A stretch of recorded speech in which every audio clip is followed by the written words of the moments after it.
आखिरकार किसके दबाव में फैसला लिया गया? आखिरकार क्यों फैसला लिया गया? क्या संसद में नोटिस जारी होने का डर था? ज्ञानेश कुमार गुप्ता क्या वाकई बैकफुट पर चले गए हैं?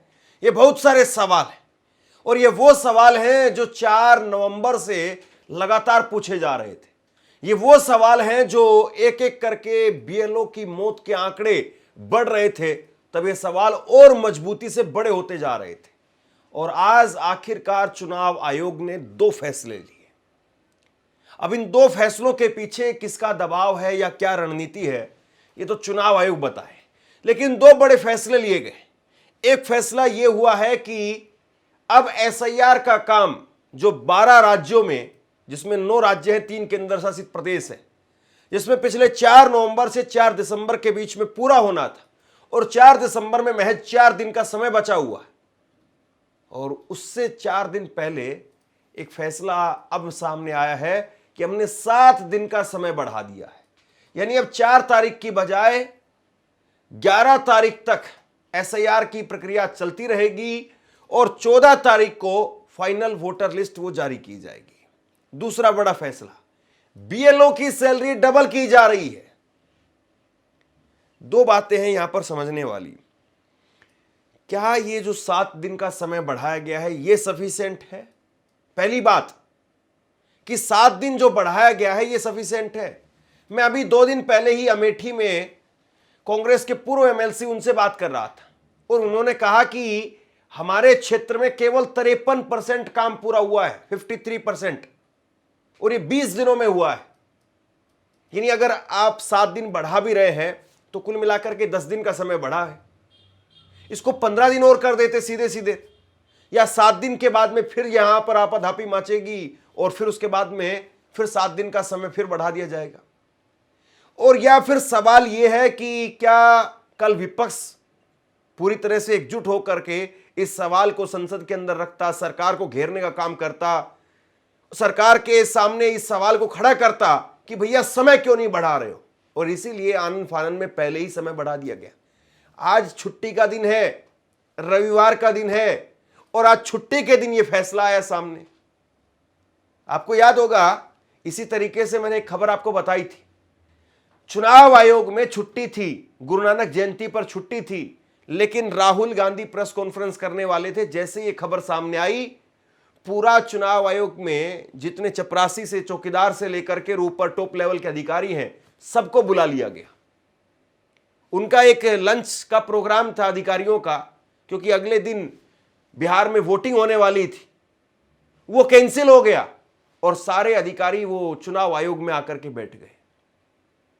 तो कल संसद के अंदर इस मुद्दे को जोर शोर से विपक्ष रखने वाला था, इसलिए आज इस फैसले को सामने कर दिया गया कि हम 1 हफ्ते समय बढ़ा रहे हैं, हम बीएलओ की सैलरी भी डबल कर रहे हैं।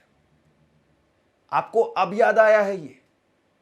आज उत्तर प्रदेश के अंदर, मैं पढ़ करके सुना भी नहीं सकता हूं, इस तरह की दर्दनाक खबर है। उत्तर प्रदेश के अंदर सर्वेश मृतक है वो, और वो फूट फूट करके रो रहा है, फूट फूट करके रोया और उसने अपनी जान दे दी। उसने अपनी जान दे दी। उसने कहा कि 4 बेटियां हैं मेरी, मैं तो ख्याल रख नहीं पाया, आप लोग ख्याल रखना। अगर मुझे कुछ समय और मिला होता तो मैं ये काम कर देता, यानी जो एसआईआर वाला काम है इसको मैं पूरा कर देता। यूपी के मुरादाबाद में इस बीएलओ ने आज अपनी जिंदगी खत्म कर दी। कौन जिम्मेदार है इन मौतों का? ज्ञानेश कुमार से सवाल पूछा जाए, कौन जिम्मेदार है इन मौतों का? किसकी वजह से जानने जा रही है? और ये 7 दिन का जो फैसला है या सैलरी डबल करने का जो फैसला है, ये पहले नहीं हो सकता था, ये पहले नहीं बताया जा सकता था। और अभी भी ये 7 दिन आखिरी 7 दिन है, या 7 दिन के बाद में फिर 7 दिन समय बढ़ाया जाएगा। ये मतलब किस तरीके से काम हो रहा है, कैसा काम हो रहा है। और ऐसा नहीं है कि कोई 7 दिन के बाद में भारत पाकिस्तान का युद्ध होने वाला है, इसलिए जो है वो 7 दिन यानी कर सकते थे आप। आपके पास में सफिशिएंट टाइम है, टीचर्स को थोड़ा सा और समय मिल सकता है, क्यों नहीं दे दिया जाए? लेकिन साहब क्या कहें, सर्वेश, उन्होंने 46 साल की उम्र थी और 3 पन्ने का वो आखिरी नोट छोड़ करके गए और उसमें लिखा है कि रात दिन काम कर रहा हूं, रात दिन काम कर रहा हूं, फिर भी एसआईआर का टारगेट हासिल नहीं कर पा रहा हूं। रात बहुत मुश्किल से और बहुत चिंता में कटती है। सिर्फ 2-3 घंटे सो पा रहा हूं। 4 बेटियां हैं, 2 की तबीयत पिछले कई दिनों से खराब है। मैं जीना तो चाहता हूं पर क्या करता। मुझे बहुत बेचैनी है, घुटन है और मैं डरा हुआ महसूस कर रहा हूं। मेरी 4 छोटी बेटियों का ख्याल रखना बहुत मासूम है। ये मरते हुए उस पिता की गुहार है। ज्ञानेश कुमार साहब, सुन लीजिए जरा, उन 4 बेटियों को कौन पालेगा अब?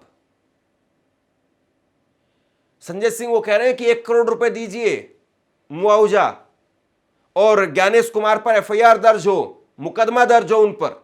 आगे मैं आपको सुनाऊंगा, लेकिन पहले इनको सुनिए। वो कह रहे हैं कि मेरी 4 बेटियां हैं, इनका ख्याल रखना बहुत मासूम है। अगर समय ज्यादा होता तो शायद मैं इस काम को पूरा कर देता। जो वक्त था वो मेरे लिए पर्याप्त नहीं था, क्योंकि मैं अपने जीवन में पहली बार बीएलओ बना था। अब लोग बहुत कहते हैं कि भैया पहले 2003 के अंदर भी तो एसआईआर हुआ था, तब क्यों नहीं इतनी मौतें हुई थी? जब चीजें दूसरे तरीके से काम कर रही होंगी, आज चीजें दूसरे तरीके से काम कर रही हैं। आज जो बीएलओ हैं, आज जो टीचर हैं, उन्होंने उस वक्त में वो दौर नहीं देखा होगा। जो उस वक्त के थे वो रिटायर हो गए। तो आप जो काम कर रहे हैं साहब, जो करवा रहे हैं, उसमें समय दे दीजिए। इसमें क्यों, कौन सी आफत है?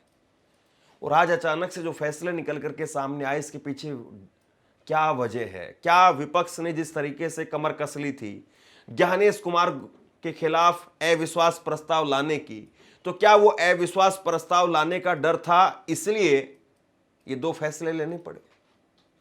ये बहुत बड़ा सवाल है। सर्वेश, उनका सबसे पहले एक वीडियो सामने आया, शनिवार का ये वीडियो बताया जा रहा है। सर्वेश इस वीडियो के अंदर फूट फूट करके रोते हुए दिखाई दे रहे हैं। वो कह रहे हैं कि मैं 20 दिन से सोया नहीं हूं, 20 दिनों से मैं सोया नहीं हूं।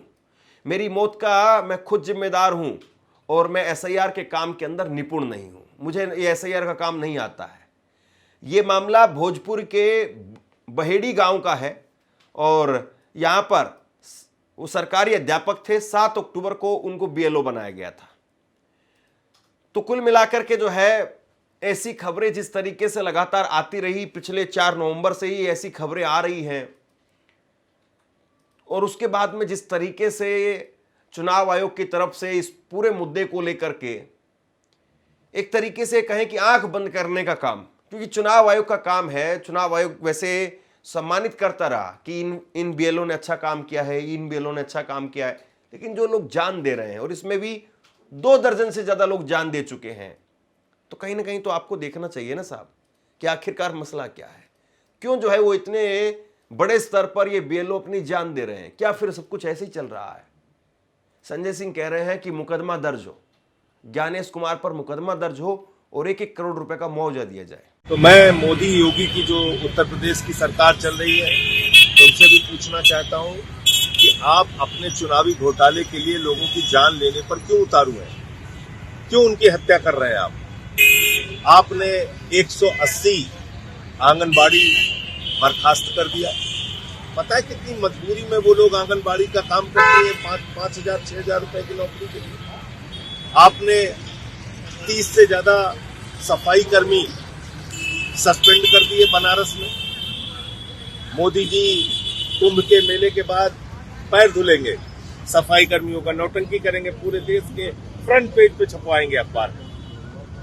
और अब आप सफाई कर्मी से कह रहे हैं बीएलओ बनो। सफाई कर्मी का काम छोड़ के आप बीएलओ बनिए, और अगर आपने काम नहीं किया तो उठा के आपको सस्पेंड कर रहे हैं। हजारों लोग उत्तर प्रदेश में सस्पेंड हो चुके हैं, नोटिस पा चुके हैं, उनके खिलाफ कार्रवाई हुई है, टर्मिनेट हो चुके हैं। तो ये सीधे तौर पे हत्या है उन बीएलओज की, जिनके ऊपर दबाव इतना बनाया गया कि उन्होंने मजबूरी में अपनी जान दे दी। तो ज्ञानेश कुमार के खिलाफ हत्या का मुकदमा होना चाहिए, जो बीएलओ इस पूरी एसआईआर की प्रक्रिया में मारे गए हैं, नंबर 1। और उनके परिवारों को, जो बीएलओ मारे गए हैं, उनको 1-1 करोड़ रुपए का मुआवजा और परिवार के लोगों को नौकरी मिलनी चाहिए, नंबर 2।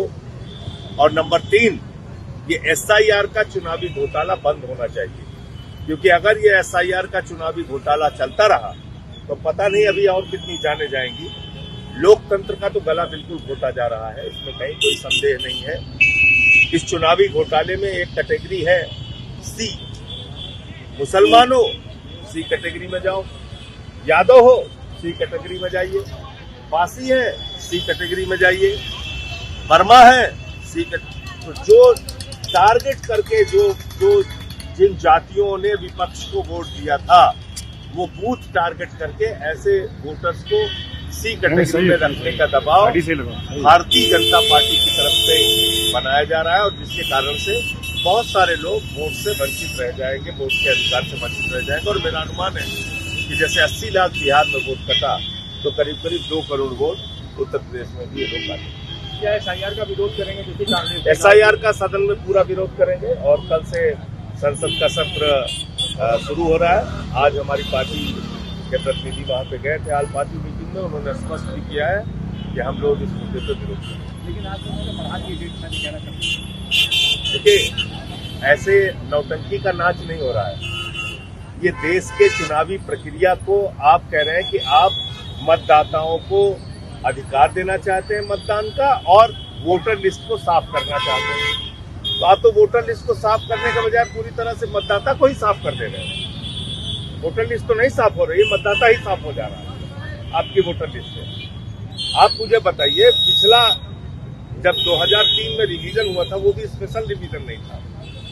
कितने सारे कागज मांगे गए थे क्या उसमें? नंबर 1, जब 2003 में हुआ था 8 महीने का वक्त लगा था। आपको क्या इतनी जल्दी है कि एक ही महीने में सब कुछ कर दीजिए? क्या इतनी जल्दी है? क्या आपके दिमाग में घूम रहा है? चुनावी घोटाला करने के लिए इतना विचलित है आप?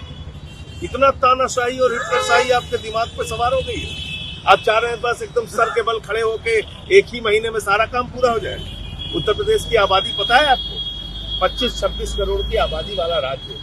आप यहाँ चाहते हैं कि एक महीने में सर के बल खड़े होकर सारे अधिकारी आपके हिसाब से सारा काम करना करते हैं। शिक्षा मंत्री भी लग जाए, रोजगार सेवक भी लग जाए, सफाई कर्मी भी लग जाए, सारे के सारे आपके इशारे पे घुटने पे खड़े हो जाए। तो ये ठीक बात नहीं। आपसे कुछ कहना चाहता हूं। आज के वक्त में पत्रकारिता करना कितना मुश्किल काम है, लेकिन अगर ऐसे में भी कोई आपकी खबर दिखा रहा है, कोई आपके मुद्दे पर बात कर रहा है, तो आपको भी उसका साथ देना चाहिए। अगर आपको लगता है कि मेरी पत्रकारिता सही है, मैं आपके लिए आपकी खबर वो दिखा रहा हूं, तो ऐसे में आप मेरा सहयोग कीजिए। आप इस वीडियो को जब लाइक करेंगे तो लाइक के साथ में ही एक थैंक्स का बटन आपको दिखाई देगा। उस थैंक्स के बटन पर आप क्लिक कीजिए और जो भी सहयोग राशि दे सकते हैं वो दीजिए। दूसरा, आप चैनल को ज्वाइन कर सकते हैं और चैनल को ज्वाइन करके भी मुझे मदद कर सकते हैं। अब आप कहेंगे कि संजय सिंह वो विपक्ष के नेता है तो वो क्या कहेंगे? यही तो कहेंगे। चलिए, आप संजय सिंह को नहीं सुनना चाहते, लेकिन उन बीएलओ को तो सुन लीजिए जो जान दे रहे हैं। सर्वेश ने रोते रोते वीडियो बनाया और उस वीडियो के अंदर कहते हैं कि मम्मी, मेरे बाद में मेरे बच्चों का ख्याल रखना, मुझसे नहीं हो पा रहा है, मैं नहीं कर पा रहा हूं, मैं निपुण नहीं हूं, मेरी पत्नी बबली मुझे माफ करना, मैं तुम्हारी दुनिया से दूर जा रहा हूं, दीदी मुझे माफ करना, मेरे बच्चों का ख्याल रखना, इसमें किसी का दोष नहीं है, मैं स्वयं इसका जिम्मेदार हूं, मेरे अधिकारियों को कुछ नहीं कहना, मैं 20 दिन से चैन से नहीं सो पाया हूं, मेरी छोटी छोटी 4 लड़कियां हैं। ये आखिरी शब्द थे सर्वेश के। देखिए, मैं बिल्कुल इस बात का जो है वो हिमायती हूं कि जान नहीं देनी चाहिए। प्रेशर होता है, प्रेशर हम पर भी है, प्रेशर आप पर भी आता है, काम का प्रेशर होता है, कभी शादी ब्याह का प्रेशर होता है, कभी किसी फंक्शन का प्रेशर होता है, कभी कोई नया कोई काम शुरू करना होता है उसका प्रेशर होता है, लेकिन जान नहीं देनी चाहिए। जो बीएलओ काम कर रहे हैं, 12 राज्यों में जो बीएलओ काम कर रहे हैं, लाखों बीएलओ काम कर रहे हैं, उन सब से हम लोग गुहार करते हैं कि आप लोग जान मत दीजिए, कुछ भी करिए, लड़िए, नहीं हो पा रहा है तो नौकरी छोड़ दीजिए, कोई फांसी की सजा नहीं देगा, लेकिन आप ये काम मत करिए, जान मत दीजिए। जान बहुत कीमती है और जान एक बार ही, वो एक बार चली गई तो फिर नहीं, ये जिंदगी एक ही बार मिलती है, तो जान मत दीजिए, ये मेरी आपसे गुजारिश है। लेकिन सवाल ये है साहब, ज्ञानेश कुमार गुप्ता जी, सवाल ये है कि जो कुछ हो रहा है उस पर आप कैसे आंख मूंद करके बैठ सकते हैं। यहां पर योगेंद्र यादव की एक वीडियो आप सुनिए। योगेंद्र यादव कह रहे हैं कि मसला तो असम का था, असम में एसआईआर होनी चाहिए थी, लेकिन असम में नहीं हो रही है और बाकी जगह पर खूब हो रही है। एसआईआर के पीछे चुनाव आयोग की असली नीयत का पर्दाफाश अगर करना है तो बस आप ये वाला कागज पढ़ लीजिए। ये असम का एसआईआर का आदेश है। याद रखिए, चुनाव आयोग क्या कहता है, एसआईआर इसलिए करनी है ताकि विदेशी घुसपैठियों की, जो लोग नागरिक नहीं हैं, उनकी शिनाख्त की जा सके। ठीक है भाई, इस देश में कौन सा एक राज्य है जहां विदेशी घुसपैठियों को लेकर सबसे बड़ा बवाल मचा है? असम। ये वो राज्य है जहां जन आंदोलन हुआ, 1985 के अंदर भारत सरकार के साथ एग्रीमेंट हुआ, उसके बाद सुप्रीम कोर्ट के तहत नेशनल रजिस्टर ऑन सिटीजनशिप करके एक एक नागरिक के दस्तावेजों की जांच हुई। प्रकाशित नहीं हुआ है लेकिन काम हुआ है। तो देश का कौन सा एक राज्य होगा जहां आप नागरिकता की जांच करना चाहेंगे? असम। और मजे की बात पता है क्या है? ठीक उसी राज्य में चुनाव आयोग ने फैसला किया है कि वो एसआईआर में नागरिकता की जांच नहीं करेगा। यह है आदेश, 22 पेज का आदेश है। क्या कहता है? देश के बाकी सब राज्यों में आपसे एन्यूमरेशन फॉर्म भरवाया जाएगा, लेकिन असम में एन्यूमरेशन फॉर्म नहीं भरवाया जाएगा। और कागज, तमिलनाडु में कागज मांगे जाएंगे, पंजाब में कागज मांगे जाएंगे, राजस्थान उत्तर प्रदेश में मांगे जाएंगे, लेकिन असम में किसी कागज की जरूरत नहीं है। तो कैसे एसआईआर होगा? बीएलओ आपके घर आएगा, आपसे पूछेगा आपके घर कितने लोग हैं। अच्छा ठीक है, और कोई तो नहीं है, टिक करेगा, चला जाएगा, हो गया साहब एसआईआर पूरा। मतलब बीमारी बहुत गंभीर है, हर व्यक्ति को दवा लेनी है, कड़वी है लेकिन जरूर लेनी है। लेकिन जिस एक व्यक्ति के बारे में टेस्ट होके पता लग गया है कि वो बीमार है, उसे दवा नहीं लेनी। खेल क्या है? आप भी सोचोगे क्या हो रहा है, ये कैसे हुआ?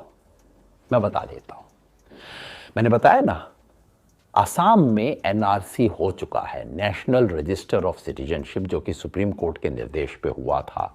एक एक असम के व्यक्ति की जांच हुई कि भाई वो असम का 1971 से पहले का नागरिक है कि नहीं है। जांच हो चुकी है, जांच का रिजल्ट भी आ चुका है। रिजल्ट में पता लगा है कि असम में 19 लाख लोग ऐसे हैं जो पहली नजर में इस जांच के तहत विदेशी हैं। अब आप कहेंगे चलिए सबसे आसान काम है, तो 19 लाख लोगों का नाम काट दो, ये तो हो गया एसआईआर का काम, तो आधा हुआ पड़ा है। नहीं, खेल ये है कि टेस्ट से ये भी पता लग गया है कि उस 19 लाख में से कितने हिंदू, कितने मुसलमान। आप सोचिए कितने होंगे? 12 लाख हिंदू हैं। असम के अवैध विदेशी आप्रवासियों में 19 लाख में से 12 लाख हिंदू हैं और 7 लाख हैं मुसलमान। मतलब अगर एसआईआर में ये 19 लाख वोट कट गए तो किसे नुकसान होगा? 12 लाख वोट जो कि हिंदू हैं वो बीजेपी के जाएंगे, मुस्लिम जो हैं वो नॉन बीजेपी खाते में जाएंगे। और असम में बीजेपी ने जो अपनी राजनीति की शुरुआत की थी वो बंगाली हिंदू की राजनीति करके हुई थी, ज्यादातर वो जो कि बांग्लादेश से यहां आए थे। अब समझ रहे हैं? अब समझ गए क्यों चुनाव आयोग पूरे देश में नागरिकता की जांच कर रहा है, लेकिन जिस एक राज्य में होनी चाहिए वहां नहीं कर रहा। आ गई समझ बात? या और भी कुछ सबूत चाहिए आपको? कल से संसद का सत्र शुरू होगा, 1 तारीख से लेकर के और 19 तारीख तक संसद का सत्र चलेगा। लेकिन जिस तरीके से जो हंगामा हुआ है और जिस तरीके से लगातार हंगामा देखने को मिल रहा है, संसद में भी हंगामा इसी तरह से जारी रहेगा, ये जरूर दिखाई दे रहा है। प्रधानमंत्री नरेंद्र मोदी, सरकार के लोग, वो बीएलओ की मौत पर लगातार चुप है, उनकी तरफ से कुछ नहीं कहा जा रहा है। एसआईआर हो रहा है, एसआईआर होना चाहिए, लेकिन सवाल यह है कि इतनी मौतें क्यों हो रही हैं, इतने लोग क्यों मर रहे हैं, और जो फैसले लिए जा रहे हैं उनमें इतनी देरी क्यों हो रही है? क्या चुनाव आयोग के पास में मैसेज सही से नहीं पहुंच रहा है? क्या चुनाव आयोग लगातार जो लोगों की मौतें हो रही हैं उसको नहीं देख रहा था? सवाल बहुत सारे हैं। बहरहाल कल संसद में कौन कौन से मुद्दे उठाए जाते हैं, संसद में लाल किले के ऊपर जिस तरीके से धमाका हुआ वो भी बहुत बड़ा मसला है। दिल्ली के अंदर सांस लोग नहीं ले पा रहे हैं, ये बहुत बड़ा मसला है। देश में रुपया डूबता जा रहा है, 90 रुपए तक पहुंचने को हो रहा है $1 की कीमत। तो कई सारे बड़े मुद्दे हैं। मोदी सरकार बैकफुट पर एक तरीके से इन सारे मुद्दों को लेकर के दिखाई दे रही है। बिहार की जीत ने जरूर सरकार को एक ऑक्सीजन दी है, लेकिन बाकी मुद्दों को लेकर के विपक्ष कल सरकार को घेरेगा और सरकार क्या जवाब देगी।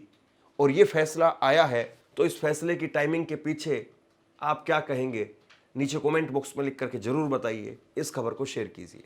धन्यवाद।